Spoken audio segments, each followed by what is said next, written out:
Today we're going to be showing you how to make our very own version of a crossbody bag. We'll start off with what you'll need to make your bag.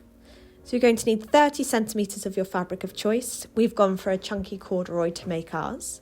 You'll also need to download the free PDF pattern of the tutorials section of our website.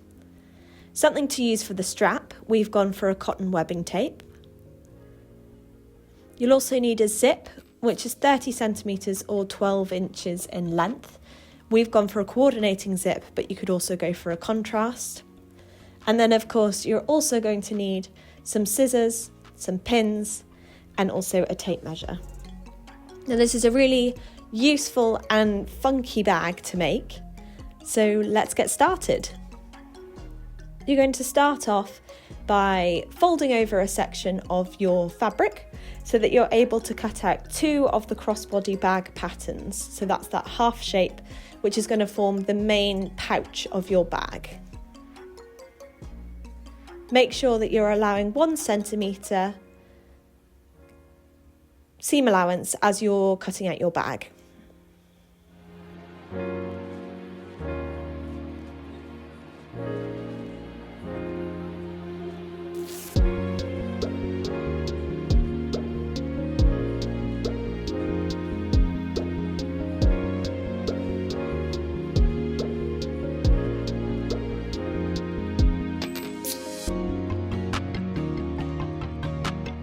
Once you've finished cutting out your two pieces for the crossbody bag, we're going to cut out the section that will be used to insert the zip into. So as we're using a corduroy, we want to make sure that we are lining up the cords on the main body of the bag with where the zip will be inserted. Make sure that it's the same length as the top of that bag. And then you're going to measure 9 centimetres in depth. So overall, you're going to end up with a piece that's about 30 centimetres by 9 centimetres. Although this may differ slightly if your printer settings have printed off the pattern on a slightly larger scale. Don't worry if this has happened, because we've created the pattern in such a way that we've allowed for this variable. If you don't feel comfortable just measuring and cutting like Pavo is in the tutorial here, then please feel free to mark it out with a chalk or some kind of pencil liner. From your remaining piece of fabric, you're going to measure out a rectangle that measures 55 centimetres by 12 centimetres. Now this will become the bottom of the bag or the gusset section.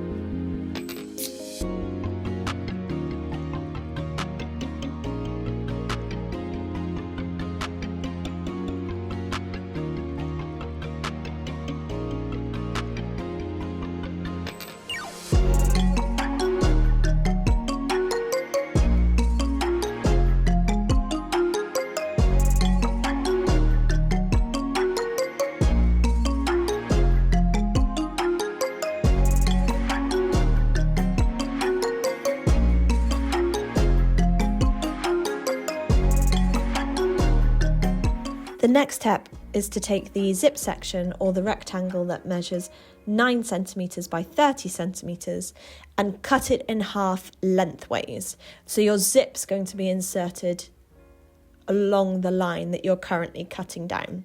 So you'll end up with two pieces approximately 4.5 centimetres by 30 centimetres. You're going to then place these two pieces together, face side together. And using a tape measure in preparation for inserting the zip, you're going to measure in 3 centimetres from each end of your rectangular piece. Now this is going to mark out where we're going to adjust our stitching length when we sew up this seam. This is the easiest way that we find to insert a zip, but if you'd rather do it another way, then please go ahead.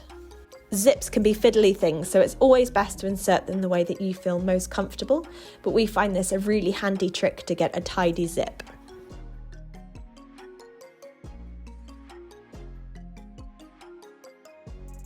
So on your machine, you're going to sew down to the first pin using a standard stitch length. Then once you get there, you're going to backstitch or finish off the stitching with a French knot.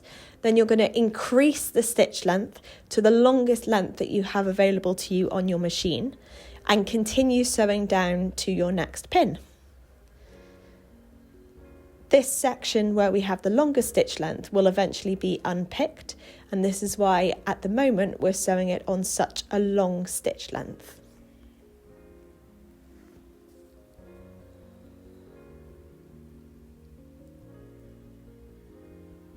When you reach your next pin marker 3 centimeters from the end of your rectangle, again you can back stitch slightly or do a French knot, then reduce your stitch back to your standard length and sew on to the end of the piece.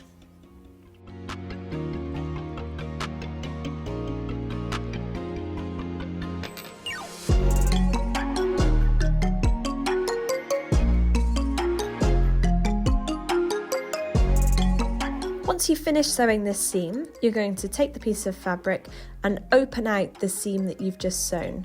And you can either finger press this in place, or if you'd prefer, you can give it an iron for a really crisp finish. Then we're going to take our zip and you're going to line up the teeth of the zip with the center of your seam.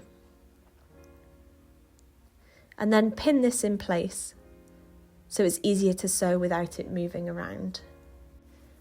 You will find that your zip is slightly longer than the space allocated for the zip. Don't worry about this, just make sure that the metal stopper at the end of the zip is lined up with the end of one side of the rectangle, and that the head of your zip is lined up with the other end of the rectangle.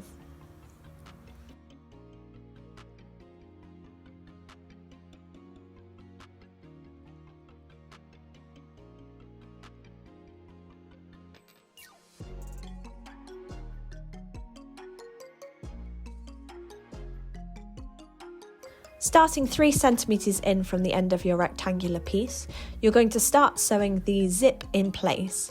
So you'll do this from the face side of your fabric, and you just need to make sure that you're stitching as close to that seam line as you can to get a really tidy finish. If you'd like to at this point, you can of course switch to a zipper head, but don't worry if you haven't got one. As you can see, it's still very easy to do with a standard foot.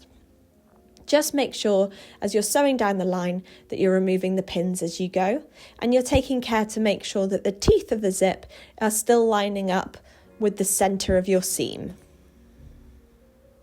Once you reach the end of your rectangular piece and the end of the zip, you can stop sewing 3 centimeters from the end, which is where we marked earlier, and then you can use a stop stitch or a French knot to finish off this section of sewing. Then move on to the other side of your zip and repeat the process.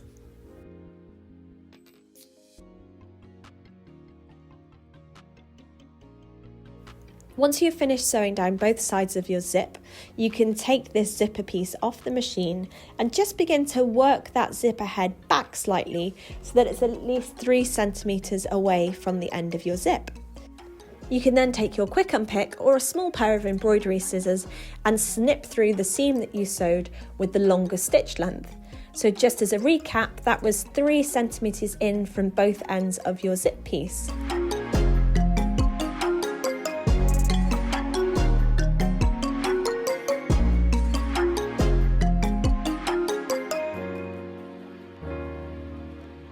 Then see that the zip can move freely up and down to open and close the bag.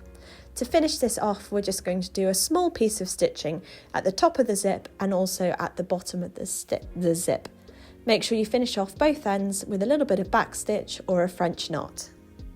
This just prevents the zip head going too far up the zip.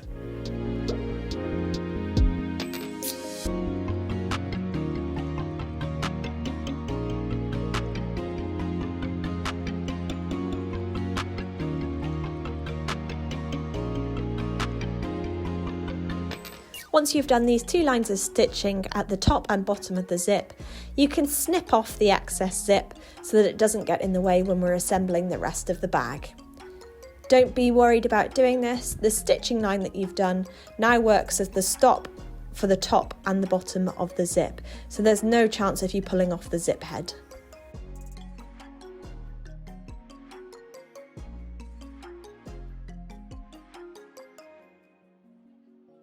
The next job is to attach the bottom or gusset piece of your bag to the zip head. Now, as you'll see, this piece is wider than our zip piece. So we're going to mark that centre line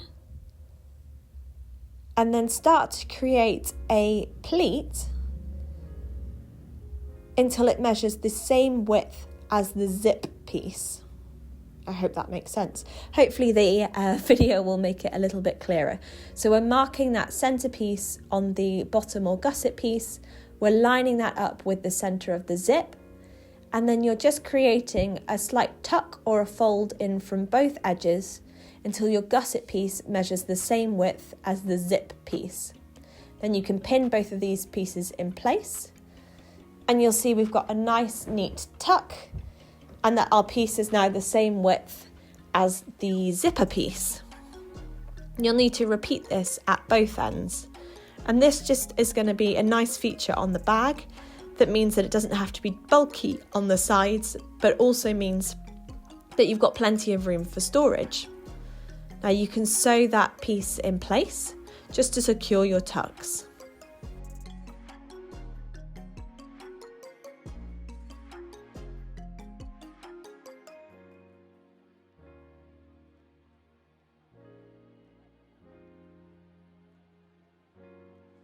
Don't forget you'll need to repeat the process at both ends of the bottom or gusset piece. Once you have sewn both of these tucks in place, then you can begin to pin the bottom or gusset piece in place around the curve of your crossbody bag pattern half circle.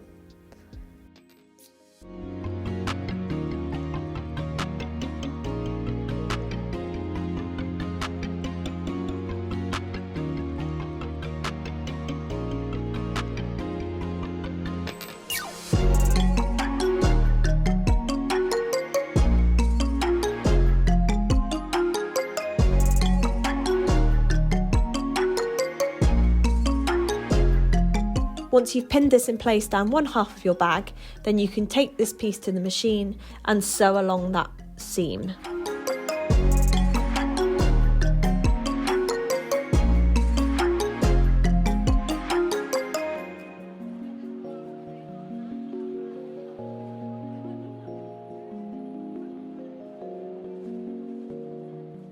Then repeat this process with the other half of your bag. And as you'll see, your bag is starting to take shape.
Once you are done sewing these three pieces together, you'll see that we've got the basic body of the bag. So now it's time to attach your strap.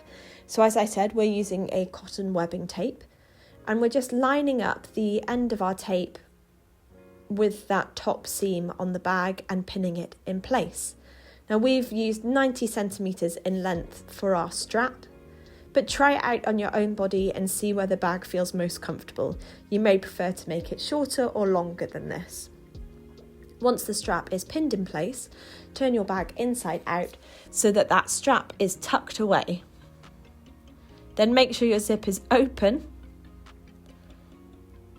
and you can begin to pin the zipper piece in place.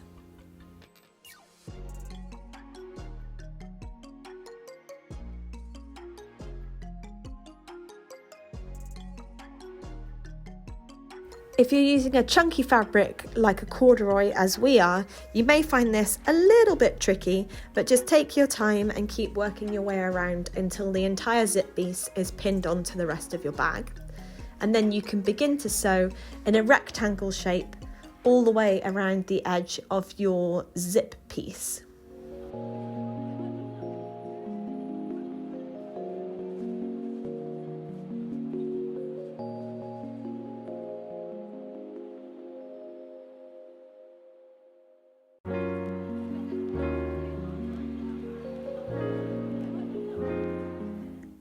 Take your time sewing over the short ends of the bag. Just remember, you've got lots of layers of fabric here, plus a strap, so make sure that you give your machine the time to work as hard as it can.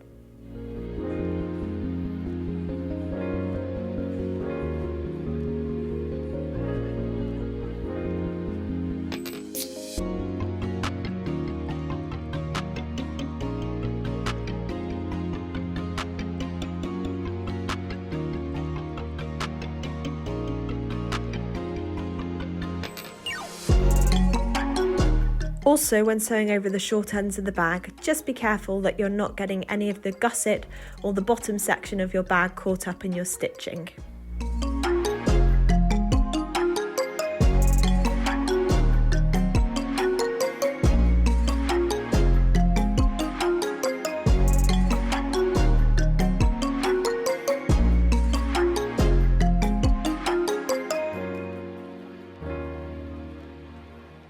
And once you're done sewing that section in place, that's your bag basically complete. All you need to do now is turn it the right way out. Make sure you poke out all of those seams correctly. Get right into the corners, particularly where your straps attach onto the bag, so that it's showing off its full shape. And then you're ready to fill up your bag with all your bits and pieces that you need for daily life.